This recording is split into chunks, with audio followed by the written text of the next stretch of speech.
Alright, ladies and gentlemen, it's been a little while. Haven't done an update on the fruiting tents in a bit, and I figured I would do one real quick just before I go in to do a little bit of harvesting. Uh, Show you what we got going on. As y'all remember from the last couple of videos, we now have a total of 6 tents down here. 2 4x4, or I'm sorry, 4 4x4s, this being 1, 2, 3, and there's the 4 4x4 and 2 4x8s back there and here. Starting, on my right over here on the right hand side, numbered 1 through 6 across, or going around the little horseshoe. So starting in fruiting tent number 1, we just got done harvesting all of these. This is our blue-green oyster tent.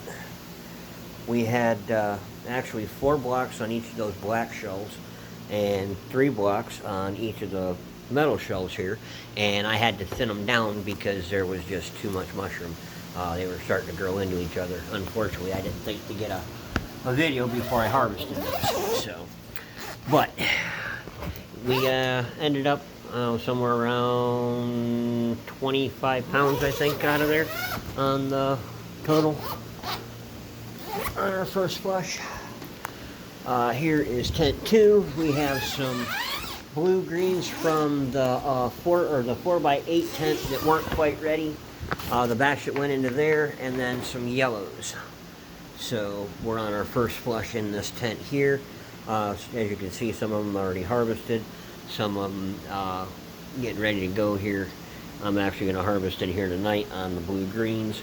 I've harvested that one, this one, this one, and those 2 of the yellows already, and that one there. So yeah, you can see I'm probably gonna harvest that set of golds right there tonight as well. Probably that one tomorrow, and these 2 probably that one and that one on Sunday. Blue green there, and those 2, those will all 4 get harvested tonight.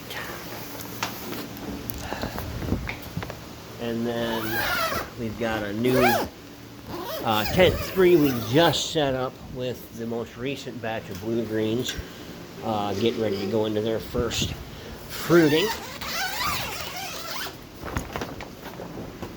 This is our first 10-pound block. Ran out of our 5-pound bags when I made this batch of material here, so we got our first one there.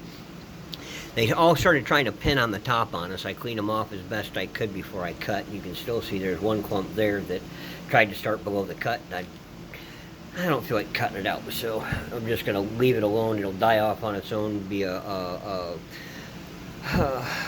Lord, technical term is escaping me, abort. And then you can see that the rest of it is myceliumed up pretty well, and we got some pins starting to form right there just underneath where I cut, so this will be actually fruiting here pretty soon. And you can see here a little tiny clump. Now these are just starting, I don't know how well you can see that, but you can see where they're just starting to kind of clump up and cause them little bumps right there on the surface.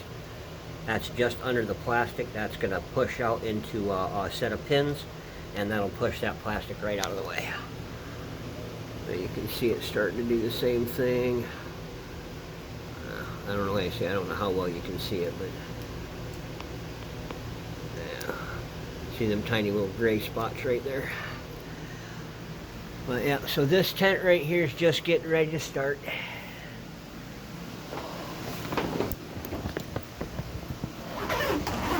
Tent 4 over here.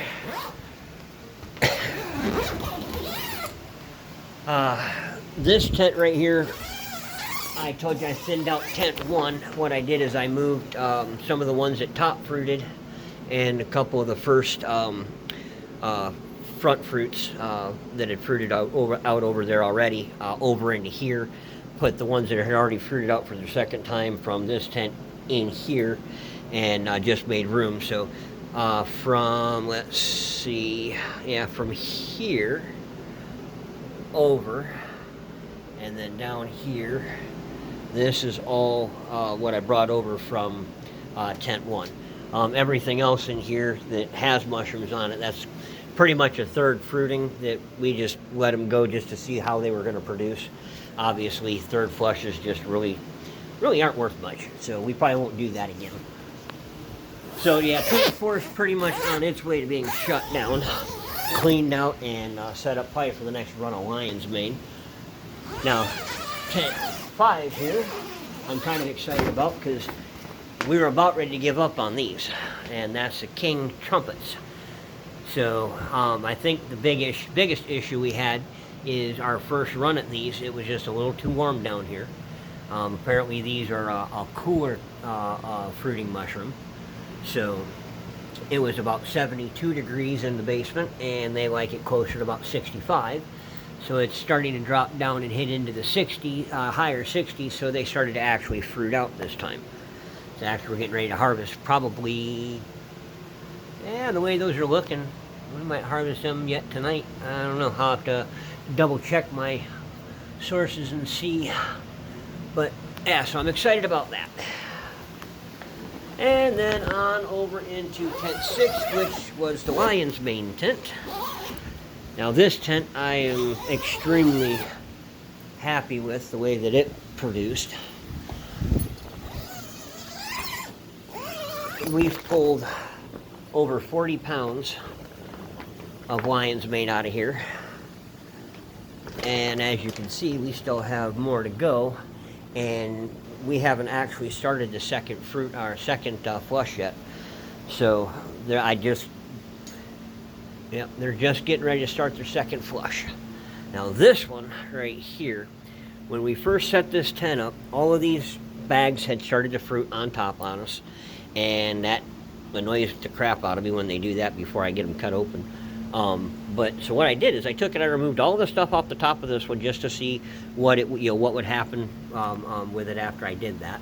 And it looks to me, when you get a full look at the size of that thing, that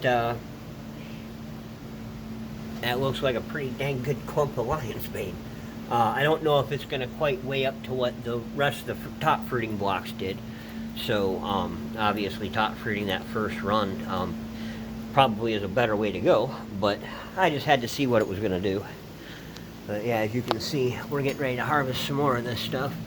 That is just getting beautiful. Alright, there you go, folks. That is an update on the Twisted Viking Mushroom Farm. So, just got done watering in here. I gotta do that little bit of harvesting I told you all about. And then I gotta go make up some fruiting blocks. So you guys have a good night, and we'll holler at you next time.